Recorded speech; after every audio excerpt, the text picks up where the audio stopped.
ഹൈദരലി ശിഹാബ് തങ്ങൾ തന്നെ പ്രഖ്യാപിച്ചതാണ് മുസ്ലിം ലീഗിന് അഞ്ചാമതൊരു മന്ത്രി ഉണ്ടാവുമെന്ന്. പേരും പ്രഖ്യാപിച്ചു, മഞ്ഞളാം കുഴിയാലി. ഈ സർക്കാരിൻ്റെ കാലത്ത് അങ്ങനെ ഒരു സത്യപ്രതിജ്ഞ ഉണ്ടാവുമെന്ന് താങ്കൾ കരുതുന്നുണ്ടോ? അഞ്ചാം മന്ത്രി എന്നല്ല, ഞങ്ങൾ മുസ്ലിം ലീഗിന് ഒരു മന്ത്രി കൂടി ഉണ്ടാവും എന്നുള്ള ധാരണയിൽ UDFിൻ്റെ തീരുമാനത്തിന് വിധേയമായി തങ്ങൾ ആ തീരുമാനം പ്രഖ്യാപിച്ചു. ആ തീരുമാനം തങ്ങൾ പ്രഖ്യാപിച്ച അടിസ്ഥാനത്തിൽ തീർച്ചയായും അത് പ്രാവർത്തികമാകുമെന്ന് ഞങ്ങൾ വിശ്വസിക്കുന്നത്.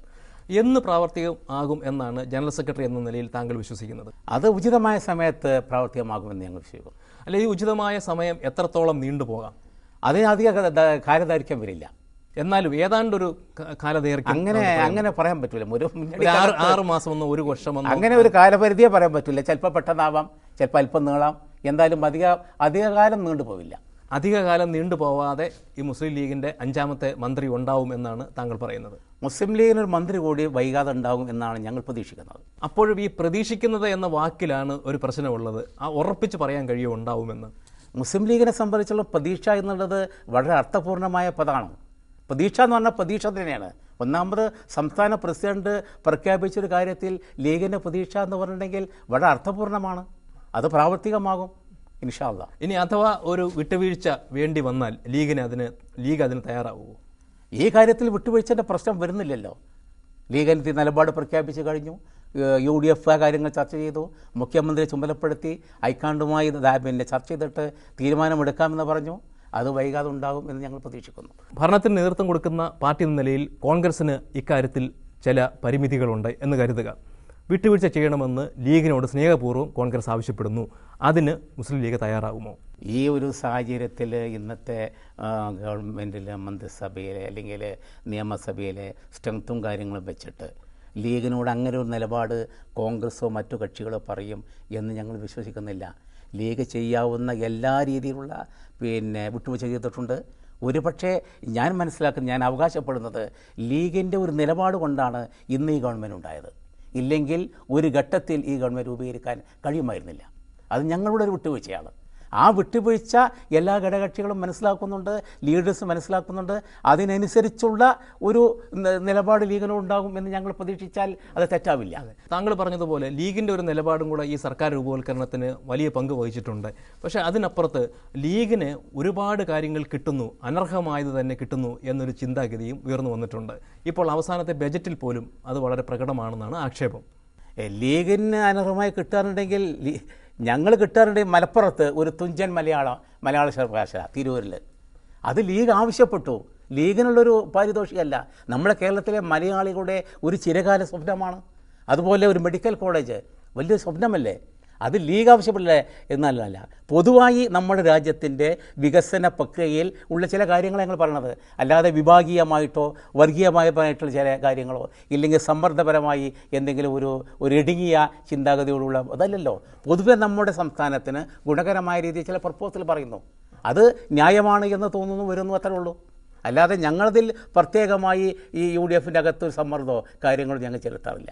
പാണക്കാട് തങ്ങൾമാർ പൊതുവെ ആ പാർട്ടി ആസ്ഥാനം വിട്ട് പൊതുവെ പുറത്തേക്ക് പോകാറില്ല എന്തെങ്കിലും രാഷ്ട്രീയ ചർച്ചയ്ക്ക്.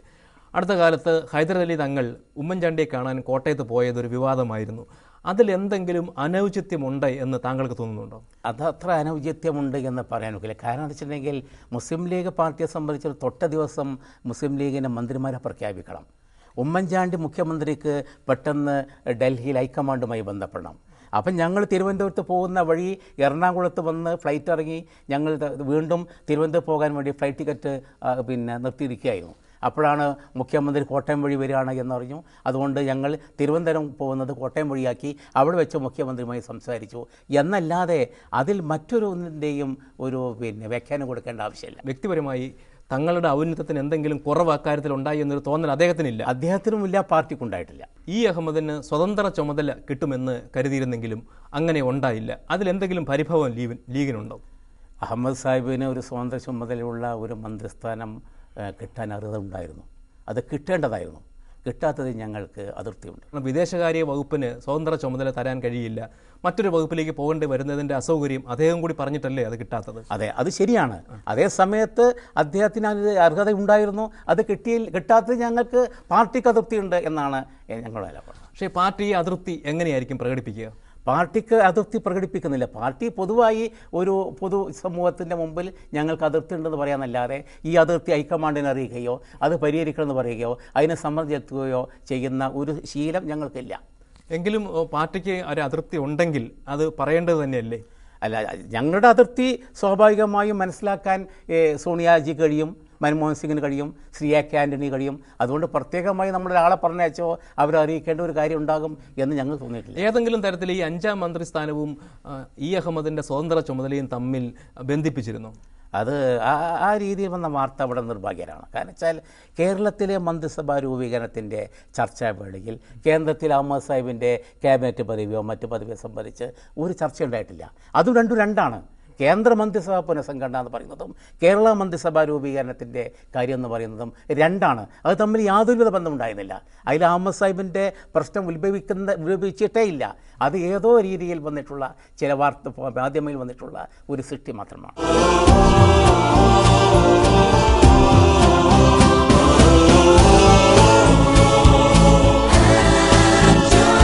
Different people, one home. ManoramaOnline.com, your home